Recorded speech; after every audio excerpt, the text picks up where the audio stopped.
ये जो फंक्शंस में जाते हो ना, इधर उधर फालतू का समय खराब करते हो, इन चीज़ों से दूर हो जाओ। सबसे बेस्ट ऑप्शन यही है कि आप अपनी एकांत में चले जाओ। अभी आप सामाजिकता करते घूमोगे, हजारों का ग्रुप बनाओगे, कोई फायदा नहीं है। प्रचार वर्चार करोगे, वापस यही लोग जो आज कह रहे हैं ना तेरा सिलेक्शन होने वाला, यही लोग कहेंगे कि तू तो लायक ही नहीं था या तेरी तैयारी नहीं थी। ये इतने घाव कुरे देंगे आपके घावों पर इतना नमक डालेंगे कि आप यकीन नहीं कर सकते।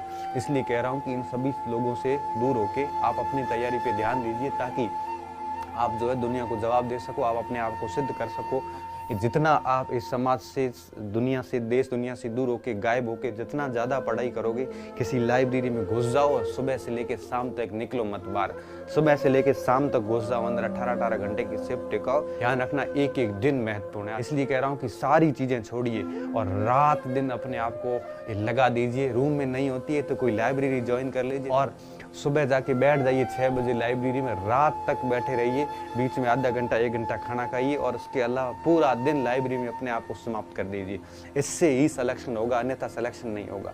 क्यों? क्योंकि कंपटीशन बहुत है, लेकिन कंपटीशन इतना ज़्यादा भी नहीं है कि अपनी पढ़ाई से परे है। तो रात दिन मेहनत कीजिए। मैं तो सिर्फ इतना कह देता हूँ कि अक्सर उनके सिलेक्शन होते हैं जो रात दिन अपने आप को तपाते हैं। मैं आपको एग्जांपल देता हूँ। मैं रात को जब 9 से 11 क्लास रिकॉर्ड करता हूँ, क्लास रिकॉर्ड करने के बाद रात को 11 साढ़े 11 बजे मैं घर की ओर निकलता हूँ। तो मैं लाइब्रेरी भी है यहाँ पे, तो मैं लाइब्रेरी में रात को देखता हूँ तो उस समय 11 साढ़े 11 पौने 12 बजे कई बच्चे जो है वो किताबों को घिसते हुए नजर आते हैं। रात की 12 बजे की बात कर रहा हूँ। सुबह 6 बजे से लेकर रात को 12 बजे तक इन 18 घंटों में कई बच्चे 12-12 घंटे जो है वो लाइब्रेरी में अपने आप को रगड़ते हैं। तो ऐसे जो अपने आप को रगड़ेगा ना, जो ऐसे अपने आप को जो तरासेगा ना, सिलेक्शन उसी का होगा। बाकी रोने वाले ये आपको कई साल रोते हुए मिलेंगे और लास्ट में कोर्ट के चक्कर निकालते रहेंगे और लास्ट में क्या करेंगे, आपको भी मिसगाइड ही करेंगे। सिलेक्शन उसका होता है जो दावा ठोक के अपनी मेहनत करता है, सीना ठोक के मेहनत करता है। और फेल वो होते हैं जो हमेशा किसी और पर आरोप लगाते रहते हैं, किसी और की कमियां निकालते रहते हैं। दुनिया को ये लगना चाहिए कि आदमी है कहाँ,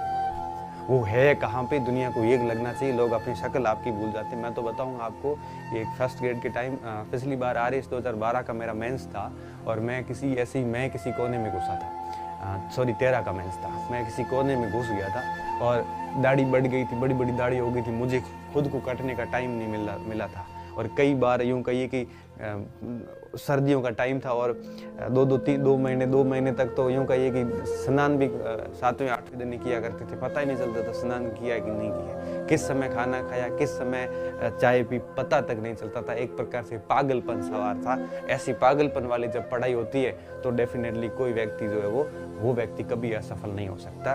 बाकी तो ऐसे क्या, आप बड़े एकदम मस्त एकदम तैयार होकर ऐसे कोट वोट लगा के और मार्केट में घूमने चले जाइए, ये सिर्फ दिखावे होते हैं, पढ़ाई नहीं होती है। पढ़ाई करने वालों की शक्लें उतर जाती है और लास्ट में निखर कर सामने आते हैं। जब यहाँ पे काले घेरे पड़ जाते हैं, बड़ी बड़ी दाढ़ी हो जाती है, बाल बढ़ जाते हैं, पता नहीं चलता है, मुंह में बदबू आनी शुरू हो जाती है, ब्रश नहीं करना भूल जाते हैं, वो पढ़ाई होती है। फिर नौकरी लगने के बाद में जो निखर कर सामने आते हैं, तब आप कहते हो कि यार कितना बढ़िया हो गया, नौकरी लग गई, ये हो गई वो होगी। उससे पहले उसने कितनी तपस्या की थी, आप उसके बारे में सोच नहीं सकते। इसलिए कह रहा हूँ कि ये सारी चीज़ें छोड़िए। यहाँ पे आपको सिर्फ एक ही चीज़ देखनी है कि आंखें थक गई है, अब नींद आ रही है। मेरे साथ कई बार होता है, जब पढ़ने बैठता हूँ कई बार आंखें दर्द करने लग जाती है, यहाँ से आंखों में पानी आने लग जाता है और फिर वहीं पड़े पड़े बेड पे नींद आ जाती है, वहीं सो जाता हूँ। ये स्थिति होनी चाहिए, तब जाके सिलेक्शन होगा और बड़ा मजा आएगा आपको। चौथे दिन आपके जितने भी अंदर प्रश्न उठ रहे हैं ना, एक चीज ध्यान रखना, ये हजारों प्रश्न आपके तब तक उठ रहे हैं जब तक आप तैयारी शुरू नहीं करोगे। जैसी तैयारी स्टार्ट कर दोगे, ये सारे के सारे अंदर के जितने भी प्रश्न है ना, ये सारे क्लियर हो जाते हैं। एक भी प्रश्न निरुत्तरित नहीं होगा। जो व्यक्ति यात्रा शुरू कर देता है, आज ही आप लाइब्रेरी में घुस जाइए, आज ही आप अपने कमरों में पढ़ाई नहीं होगी, घरों में पढ़ाई नहीं होगी, कोई न कोई डिस्टर्ब करेगा ही करेगा। भले दोस्त आके चाय पीने आ गया, वो डिस्टर्ब करके चला जाएगा। घर से फोन आ गया कि हॉस्पिटल जाना है या छाछ लेके आनी है या ये करना है या वो करना है, वो आपको डिस्टर्ब कर लेगा। घर से फोन आ जाएगा कि आज वो चाचा आ रहे हैं, बा आ रहे हैं, वो आ रहे हैं, उनको हॉस्पिटल ले जाना है, उनको बस चढ़ाना है, आपके 2 घंटे चले जाएंगे। इसलिए कह रहा हूँ कि आप किसी न किसी लाइब्रेरी में जाइए।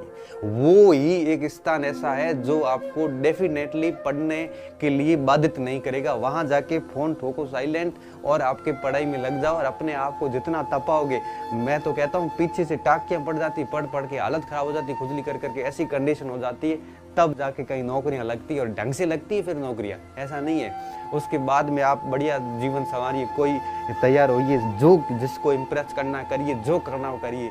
इसे मैसेज करो कि सर अब वापस विज्ञप्ति कब आएगी, ऐसी स्थिति ना आए। इसलिए कह रहा हूँ कि आप अभी से अपने आप को झोंक देना। बस लास्ट में इतना ही कहूँगा कि जितना अपने आप को तपाओगे, जितना तपाओगे, इस भट्टी में कई खाक हो जाएंगे और कई हीरे बन के निकलेंगे। और अगर आप फालतू की हवाई बातें ठोकते रहोगे, इधर उधर की गप्पे ठोकते रहोगे, अपने आप का प्रचार करते रहोगे, तो लास्ट में फेल होंगे। कोई आपका अपना कोई नहीं है सिवाय आपके खुद के। तो अब आपके ऊपर है कि प्रचार आप करोगे या आपका रिजल्ट करेगा। तो प्रचार आप करते हो तो रिजल्ट आपको अंदर बिठाएगा, वापस किसी को मुंह दिखाने लायक नहीं रहोगे। और अगर आपका रिजल्ट प्रचार करेगा तो फिर आप एक प्रकार से एक अच्छे नाम के साथ में बाहर निकलोगे। तो ईमानदारी के साथ मेहनत कीजिए, अपने आप को खपा दीजिए किसी भी लाइब्रेरी